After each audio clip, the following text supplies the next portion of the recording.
जो खुद भगवान श्री कृष्ण ने अर्जुन से कही थी, उठो जागो और तब तक मत रुको जब तक लक्ष्य की प्राप्ति न हो जाए। आज तुम्हारा रणभूमि में कोई युद्ध का मैदान नहीं, तुम्हारा रणभूमि है तुम्हारा किताबें और सपने, तुम्हारा गांडीव है तुम्हारा पेन, और तुम्हारा दुश्मन कोई और नहीं बल्कि तुम्हारी आलस्य, डर और टालमटोल है। क्यों पढ़ाई से भागते हो? जरा सोचो, जब भी किताब खोलते हो नींद क्यों आती है? क्यों मोबाइल उठाते ही दिमाग तेज हो जाता है लेकिन किताब खोलते ही भारी लगने लगता है? क्योंकि तुम्हारा मन आसान रास्ता चुनता है।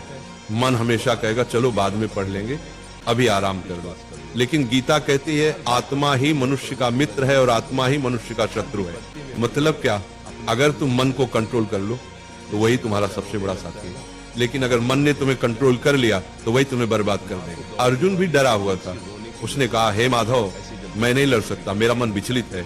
श्री कृष्ण ने कहा, हे पार्थ, उठो, तुम्हारा कर्तव्य युद्ध करना है और युद्ध से भागना अधर्म है। अब सोचो, अर्जुन को कुरुक्षेत्र का युद्ध जीतना था और तुम्हें अपनी पढ़ाई का युद्ध जीतना है। अर्जुन अगर मैदान से भागता तो इतिहास उसे कायर के रूप में याद करता। अगर तुम पढ़ाई से भागते हो तो आने वाली पीढ़ियां तुम्हें हारने वाले के रूप में जानेंगी। गीता का सबसे बड़ा संदेश है, कर्म करो, हल्की चिंता मत करो। आज अगर तुम 5 घंटे पढ़ते हो तो तुरंत रिजल्ट नहीं दिखेगा, लेकिन ये मत सोचो कि मेहनत बेकार जा रही है। हर दिन का पसीना, हर दिन की पढ़ाई तुम्हारे अंदर ज्ञान और आत्मविश्वास का पहाड़ खड़ा कर रही है। फल अपने समय पर आएगा और जब आएगा तो दुनिया तुम्हारे कदम चूमेगी।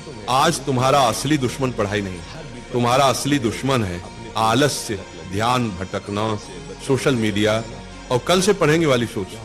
गीता कहती है संयम ही सच्ची विजय है। अगर तुम अपने दिमाग को मोबाइल से हटाकर किताबों पर टिकाना सीख गए तो तुम वही विद्यार्थी बन जाओगे जिसे देखकर लोग कहेंगे ये लड़का भगवान की दी हुई मिसाल है। याद रखो, अर्जुन ने युद्ध इसलिए जीता क्योंकि श्री कृष्ण उसके साथ थे।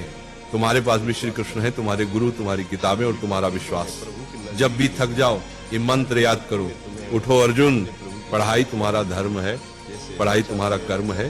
तुम्हारा धर्म अभी सिर्फ एक है, पढ़ाई। बाकी सब इंतजार कर सकता है लेकिन समय नहीं। वक्त निकल गया तो कोई गुरु तुम्हें नहीं बचा पाएगा। अर्जुन ने मैदान में खड़े होकर कहा था, हे माधव, अब मैं तैयार हूँ, अब मैं अपने धर्म का पालन करूंगा। आज तुम भी वही कहो, हे प्रभु, अब मैं आलस्य से लड़ूंगा, अब मैं किताबों को अपना धर्म मानूंगा। आज से तुम पढ़ाई से भागोगे नहीं, आज से तुम किताब को दुश्मन नहीं बल्कि सबसे बड़ा मित्र मानोगे। आज से तुम वही विद्यार्थी बनोगे जिसे देखकर माँ बाप की आंखें गर्व से भर जाएंगी। याद रखना, पढ़ाई ही तुम्हारा युद्ध है, मेहनत ही तुम्हारी गीता है और सफलता ही तुम्हारी विजयश्री है। और एक